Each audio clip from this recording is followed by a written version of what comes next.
తాజా అంశం చూసిన వైసీపీ అధినేత జగన్ మానవత్వం ఉన్న మనిషిలా వ్యవహరించడం లేదని హోంమంత్రి అనిత విమర్శించారు.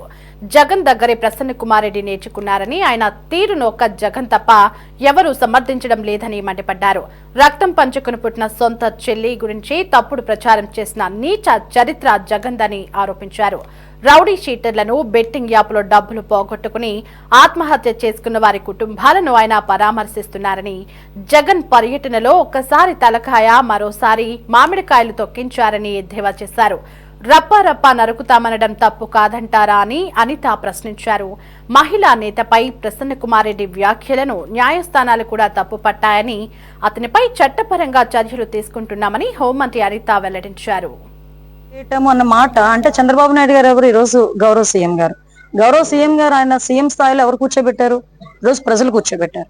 ఎంత ఓట్ల మెజార్టీతో కూర్చోబెట్టారు? 164 సీట్లు ఇచ్చి 90% పైన ఈరోజు స్టేక్ ఇచ్చి మాకు ఈరోజు కూర్చోబెట్టిన పరిస్థితి. నువ్వు రీకాల్ చంద్రబాబు నాయుడు గారిని చేస్తాను అంటే అది రీకాల్ చంద్రబాబు నాయుడు గారిని చేయటం కాదు, రీకాల్ ప్రజలను చేస్తున్నాడా? ఈరోజు ప్రజల తీర్పుని చేస్తున్నారు రీకాల్. ఈరోజు దయచేసి అది అర్థం చేసుకోవాలి. ఈ రోజు జగన్మోహన్ రెడ్డి రీకాల్ చేయడం అవి కాదండి. ఈ రోజు మీరు ఒక విషయం అర్థం చేసుకుంటే, ఒక మనిషిగా కూడా ప్రవర్తించటం లేదు, ఒక మానవత్వం ఉన్న మనిషిగా కూడా ప్రవర్తించడం లేదు అన్నదైతే ఈ రోజు మా ఉద్దేశం.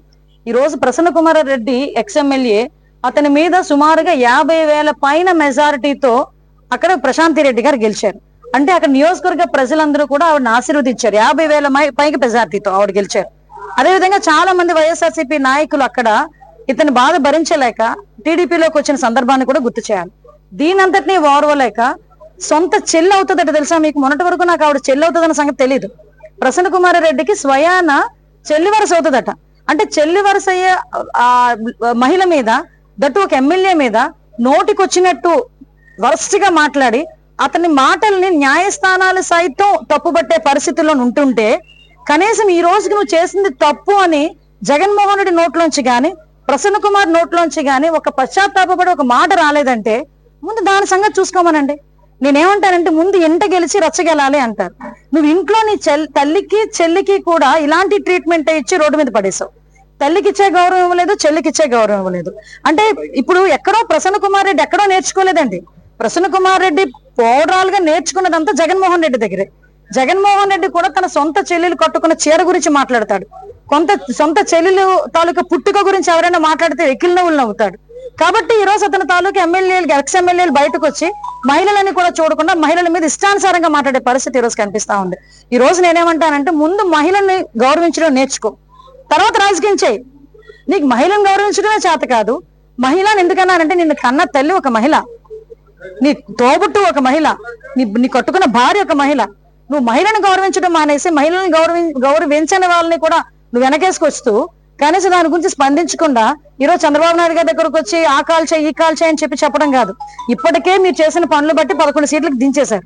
మీరు ఇలాగే పని చేస్తే కనుక 11 సీట్లు కూడా ఉండకుండా పర్మనెంట్ గా ఇంట్లో కూర్చునే పరిస్థితి జగన్మోహన్ రెడ్డికి త్వరలోనే రాబోతోంది. కంపల్సరీ అండి. ఈ రోజు ఆల్రెడీ కేసు పెట్టాం కాబట్టే కదా యాంటిసిపేటరీ బెయిల్కి వెళ్ళారు. సో నిన్న మీరు చూసారు. అంటే న్యాయస్థానాలు కూడా తప్పుపట్టిన పరిస్థితి కూడా మనం చూసుకోవాలి అని ఎవ్వరూ హర్షించారండి. ఎవరూ హర్షించరు, ఒక జగన్మోహన్ రెడ్డి తప్ప. అదే అతని మనస్తత్వం నాకైతే అర్థం కాదు. మళ్ళీ ఈ రోజు కూర్చొని ఏదేదో నీతి కబుర్లు మాట్లాడే పరిస్థితి మీరు అబ్జర్వ్ చేయండి. జగన్మోహన్ రెడ్డి ఈ సంవత్సర కాలంలో ఎవరెవరు చూడటానికి వెళ్ళాడంటే, గాంజా కొట్టి ఉన్న రౌడీ షీటర్లను పరామర్శించడానికి ఒక రోజు వెళ్ళి అక్కడ ఆడవాళ్ళ మీద పోలీసుల మీద రాళ్ళు చూపిస్తాడు.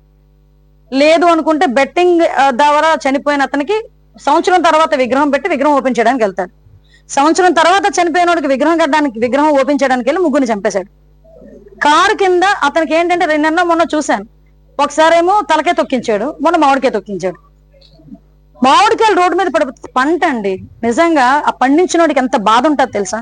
సంవత్సరం అంతా అది మామిడికాయ పువ్వు పూసిందా, పువ్వు మళ్ళీ రాలిపోతుందా, మంచు పడుతుందా, కాయ కాసిందా, కాయ పిందె ఎలా ఉంది, పెద్దది ఎలా ఉంది, అక్కడ కాపలా కాసి చిన్నపిల్లలు కూడా రాయి పెట్టి కొడతా, చిన్నపిల్లల్ని కూడా బెదిరించి, అంటే ఒక సంవత్సరం పాటు ఎంతో కష్టపడితే ఆ మామిడికాయ తీసుకొచ్చుకుంటే ఆ మామిడికాయకి ఆ తెంపుకొని ఆ ఫలసాయం సంవత్సరం అంతా తినాలని ప్రతి రైతు అనుకుంటే, ఆ మామిడికాయలన్నింటినీ కూడా రోడ్డు మీద పెట్టి కారులతో తొక్కించి, ఏంటండి శాడిజం? నాకు అర్థం కాదు.